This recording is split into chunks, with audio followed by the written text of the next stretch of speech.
ঊনকোটি জেলার চণ্ডীপুর বিধানসভা এলাকায় বেহাল রাস্তা ও পানীয় জলের সংকট নিয়ে ক্ষোভ স্থানীয়দের।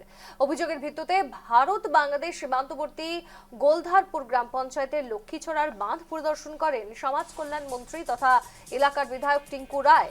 সঙ্গে ছিলেন জেলাশাসক মেঘা জৈন, বিডিও সহ বিভিন্ন দপ্তরের আধিকারিকরা। স্থানীয়দের অভিযোগ, বাঁধের উপর দিয়ে যাওয়া রাস্তা অত্যন্ত বেহাল। বাঁধের উচ্চতা বৃদ্ধির কাজ চলায় যাতায়াতের দুর্ভোগ বাড়ছে।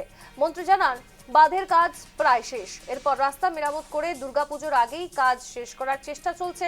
পাশাপাশি পানীয় জলের সমস্যা মেটাতে নতুন পাইপলাইন বসানোর সিদ্ধান্ত হয়েছে। আগামী কয়েকদিনের মধ্যেই জল সরবরাহ স্বাভাবিক করার আশ্বাস দিয়েছেন মন্ত্রী।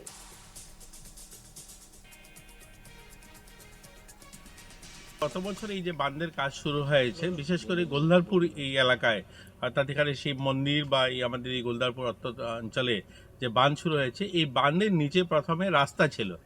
এখানকার মানুষের এটা একটা বলতে পারেন, এখানকার মানুষ সবাই যাতায়াত এই বাঁধের উপর দিয়েই। তো যেহেতু বাঁধে মাটি ফেলা হয়েছে, এখানকার যাতায়াতের খুব সমস্যা হচ্ছিল। তো গতকালকে সবাই আমার সঙ্গে কথা বলেন এবং আজ ইঞ্জিনিয়ার, আমাদের জেলা শাসক সহ সবাই আমরা আসি এবং এখানে পরিদর্শন করি। এই বাঁধটা অলমোস্ট কমপ্লিট হয়ে আছে।